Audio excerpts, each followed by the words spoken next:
Салам достор.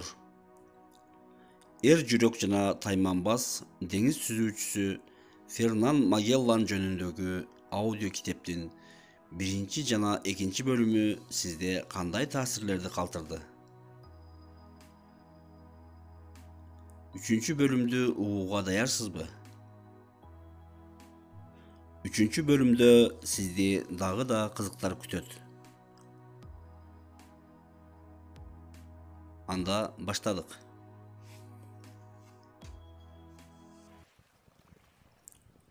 Доусон аралына жетишкенде кысык экиге бөлүнгөн болчу. Магеллан чалгындоого Сан-Антонио жана Консепсионду түштүк-чыгыш тарапка, ал эми түштүк-батышка бир кайыкты жөнөттү. Ал эми өзү эки кеме менен эс алууга токтоп турду. 3 күндөн кийин жөнөтүлгөн кайыктагы моряктар ачык деңиз көргөнүн айтып келишти. Анын соңунан эле Консепсион да келип калды. Ал эми Сан-Антонио кемесинен дарек болбоду.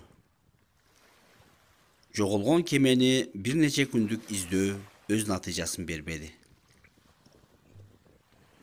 Ал кеме жоголбой эле анын башкы айдоочусу Эстебан Гомеш козголоң уюштуруп, капитан Мишкитаны чынжырлап байлап, артты көздөй Испанияга жол тарткан болчу.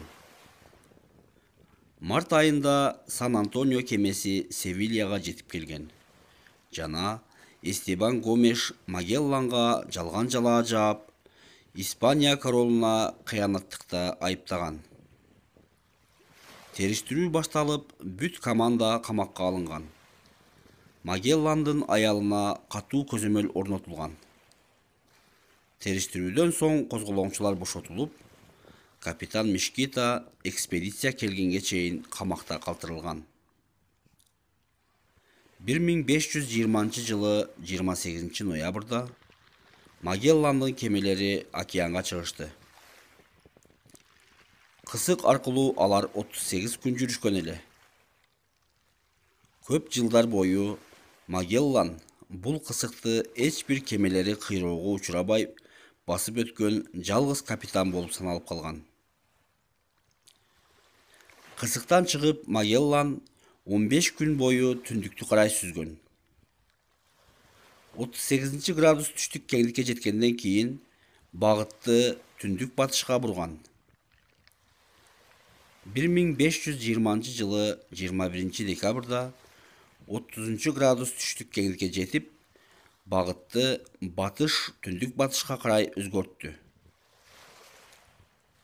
Флотилия Тынч океанда 17 000 километрдей сүзүп өттү. Мындай эбегейсиз чоң аралыкты катышуучулардын бири да күткөн эмес болчу. Экспедицияны пландоо учурунда Азия Америкадан ары жакын эле аралыкта деп эсептешкен. Ошондой эле ал мезгилде жер шарынын негизги бөлүгү кургактыктан, ал эми азыраак бөлүгү гана океан деңиздерден турат деп эсептелген. Тынч океанды сүзүп өтүү учурунда кургактыкка караганда океандар көп аянтты ээлеп жатканы айкын болду. Чындыгында океан мейкини эбегейсиз чоң эле. Тынч океандын түштүгүндө көптөгөн калк жашаган аралдар бар эле. Аларга токтоп, азык-түлүк камдап алуу мүмкүнчүлүгү бар болчу. Бирок Магеллан тандаган маршрут кыйла түндүк тараптан өтүп, мындай алыска сүзүү жана оор сыноолор экспедицияны жоготууларга учуратты. Экспедициянын жүрүшүн жазуучу Антонио Пигафетта бул жөнүндө мынтип жазган.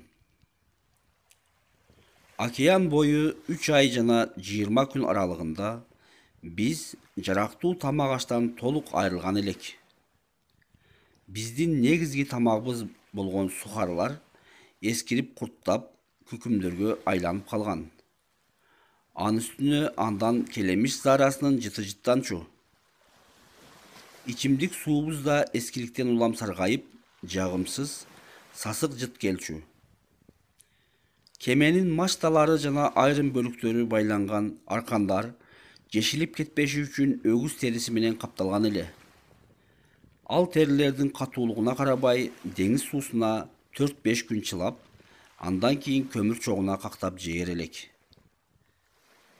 Жыгаштын майдаланган таарындысын да жедик. Келемиштин бир даанасы жарым дукаттан сатылчу. Бирок ошол акчага да табылышы кыйын эле. Кемелерде цинк оорусу күчөп, ар кайсы булактардын маалыматы боюнча океанды кесип өтүү учурунда 11-ден 29-га чейинки адам бул оорудан өлгөн деп айтылат. Алардын бактысына океандагы сүзүү учурунда бир жолда бороон болбоду.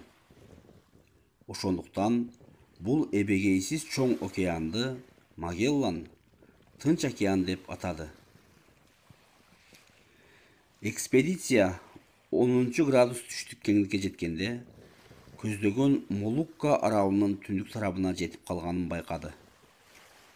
Магеллан португалиялык кемелерге кес келүүдөн этияттанып, Бальбоа түштүк деңизди Тынч океандын бөлүгү деп экспедицияны ынандырып, ал жерден жолун улаган. 1521 жылы 24 январда моряктар эл жашабаган аралды көрүштү. Ал Туамоту архипелагынын бир аралы эле. Бул аралга түшүүгө мүмкүнчүлүк таба алышпады. 10 күндөн кийин Лайн архипелагынын бир аралына жакындашты. Бул аралга да түшө алышпады. Бирок алар бул жерден тамактанууга акула кармай алышты.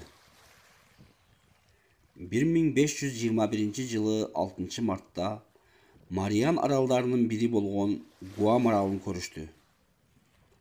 Бул аралга эл отурукташкан болчу. Флотилияны жергиликтүүлөрдүн кайыктары курчап алып, соодалашуу башталып кетти. Бирок алардын кемеде эмне колуна кирсе, ошону уурдай баштаганын байкап калышты.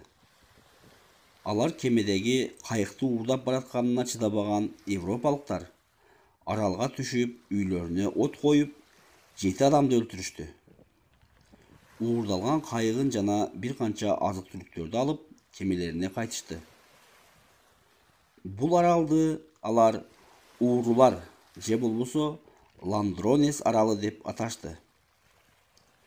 Аралдан сүзүп кетүүдө жергиликтүүлөр кайыктары менен такымдай сүзүп, таштар менен ургулап калышты.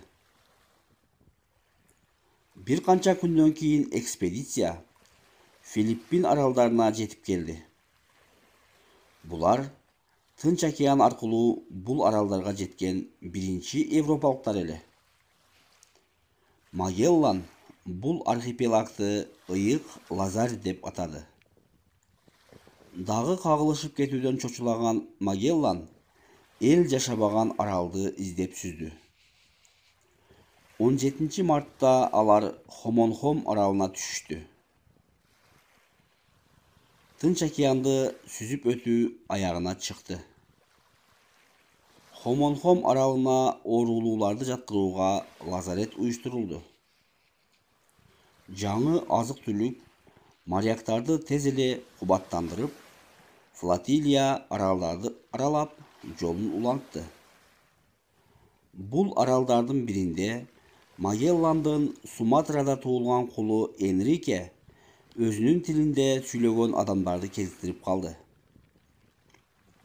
Адамзат тарыхында жерди адам баласы биринчи жолу айланып чыгып, туулуп өскөн мекенине жетти. 1521 жылы 7 апрелде экспедиция Себу аралындагы портко сүзүп кирди. Бул жерлерде цивилизация кыйла өнүккөн эле. Алар европалыктардан соода пошлинасын алууга аракеттеништи. Бирок испандар төлөөдөн баш тартышты. Шаардагы бир мусулман соодагер жергиликтүү раджага Европалыктар менен мындай мамилеге баруунун акыры жакшылыкка алып келбесин түшүндүргөндөн кийин бул талапты Раджа жокко чыгарды. Соода кызуу жүрүп кетти. Аралдагылар темирден жасалган буюмдарга да алтындарды, азык-түлүктөрдү алмаша беришти. Испандардын курал-жарактарына, алардын күч-кубатына таңданган аралдын башкаруучусу Хумабон аттуу Раджа испан королуна баш ийип, анын карамагына өтүүгө макул болуп, христиан динине чокунуп, Карлос деген жаңы атка ээ болот. Анын артынан үй бүлөсү, бир канча атактуу адамдар жана колунда жок адамдар да чокунушат. Магеллан дагы башка уруу башчыларын да өзүнүн бийлигине каратууга аракеттене баштайт. Мактан аралындагы уруулардын биринин башкаруучусу Лапу-Лапу жаңы тартиптерге каршы чыгып, Хумабонду ээрчип, баш ийип бергиси келбеди. Магеллан ага каршы куралдуу экспедициясын даярдады. Ал жергиликтүүлөрдүн көзүнө Испаниянын күч-кубатын көргөзгүсү келди. Бирок жер шартын билбестиги Магелландын даярдыгы начардыгын далилдеп койду. Жээк тайыздыгынан улам анын кемелери аларды аткылоого жакын аралыкка чейин бара албады. Ал эми жергиликтүүлөр мурдатан эле европалыктар келген убактан бери алардын куралдары, алсыз тараптарын жакшы үйрөнүп бүтүшкөн эле. Алар испандардын бутаны мээлешине мүмкүнчүлүк бербей, бат-бат кыймылдашып, ал эми өздөрү испандардын соот менен корголбогон ачык жери болгон буттарына атып башташты.